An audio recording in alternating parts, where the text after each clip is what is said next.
Durante el periodo julio 2016 hasta diciembre del 2020 del año pasado, se han dado numerosos hechos que están relacionados con la gobernabilidad de nuestro país.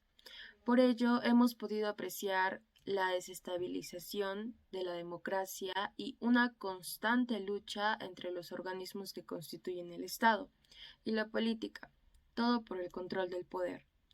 Con esto nos referimos expresamente a lo que fue la vacancia presidencial.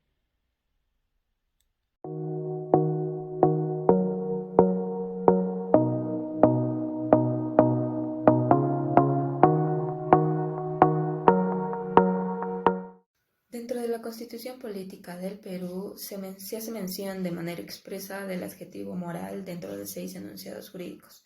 Uno de estos sería en el artículo 2, numeral 3, en el que se reconoce que el ejercicio público de toda confesión es libre siempre y cuando no se ofenda la moral ni se atente contra el orden público. Otro ejemplo sería en el artículo 50, en el que se reconoce la importancia de la función de la Iglesia en la formación de la moral en la ciudadanía del Perú. Por último, otro ejemplo sería el numeral 2 del artículo 113, en el que queda establecido que la presidencia vaca por incapacidad moral reconocida por el Congreso. Ahora vamos a continuar con lo que es la interpretación histórica. Para esto, esta institución jurídica se crea como tal en el año 1834, pero recién con la Constitución Política de 1839 aparece por primera vez la vacancia por incapacidad moral, la cual originalmente se utilizó con el término de perpetua imposibilidad física, por lo que se entiende que no solo aludía a enfermedades mentales, sino también a enfermedades físicas. Luego, el término permanente incapacidad moral se implementó ya como tal en el año 1920. Ahora, durante el siglo XIX, esta expresión moral aludía a lo que es la incapacidad mental, por lo que sería razonable pensar que la interpretación del inciso 2 del artículo 113 hace referencia a la incapacidad de tipo mental. De acuerdo a la definición que da la Real Academia Española a la palabra moral, podemos decir que ésta es entendida de acuerdo a las convicciones morales de cada persona, es decir, a lo que cada uno entiende por bueno o malo. Sin embargo, para poder considerar a alguien como persona moral, dependeremos del fundamento de moralidad al que nos adscribamos. Esto debido a que las opiniones de lo malo o lo bueno, lo inmoral o lo moral son diversos precisamente porque el fundamento no es único. Dicho esto, el sintagma permanente incapacidad moral sigue siendo confuso.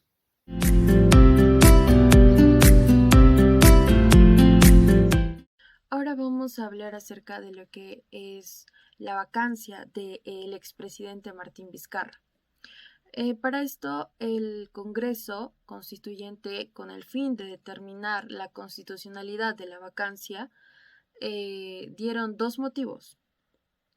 Primero, que había cometido un acto reñido contra la moral. Sin embargo, en ningún momento se precisaron cuáles fueron estos actos inmorales o amorales.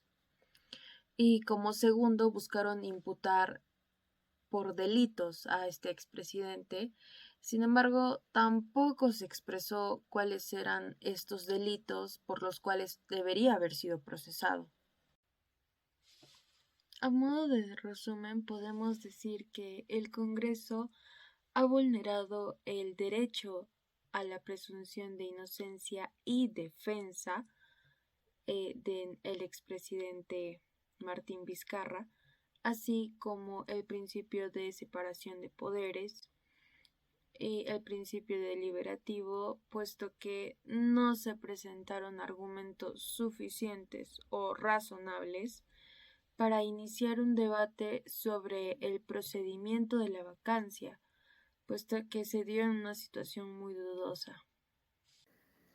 El guión establecido para la vacancia fue el documento Moción de Orden número 12648, un documento compuesto por una recopilación de informes respecto de declaración de posibles aspirantes a colaboradores eficaces respecto a 3 hechos: Hawái Loma de Hilo, el hospital de Moquegua y el uso de una avioneta pagada por una constructora.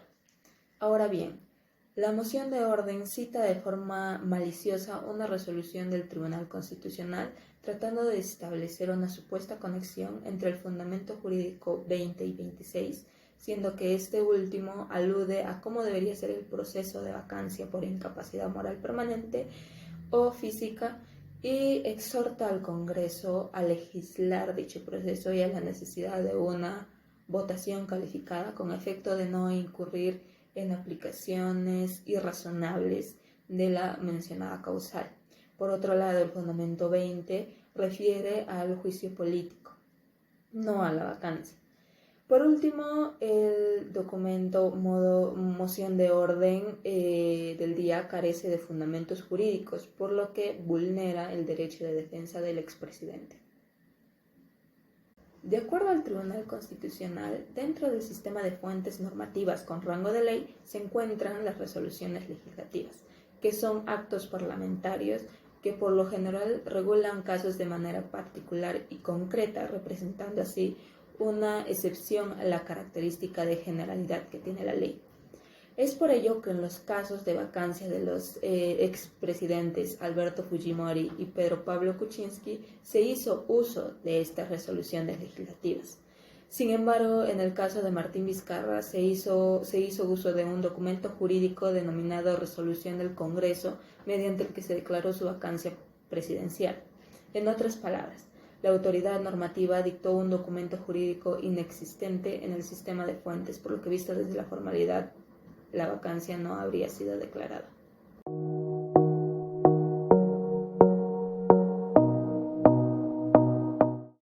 En conclusión, la definición del término incapacidad moral es bastante imprecisa, pero si nos basamos en una interpretación histórica, podemos concluir que hace referencia a una incapacidad de tipo mental. En segundo lugar, concluimos que la vacancia efectuada contra el expresidente Martín Vizcarra se llevó a cabo contraviniendo el principio democrático, el principio deliberativo, entre otros, y que durante el proceso se vieron vulnerados algunos derechos del exmandatario. Por lo tanto, estamos ante una vacancia que fue inconstitucional y que contraviene lo tipificado en el inciso 2 del artículo 113 de la Constitución Política del Perú.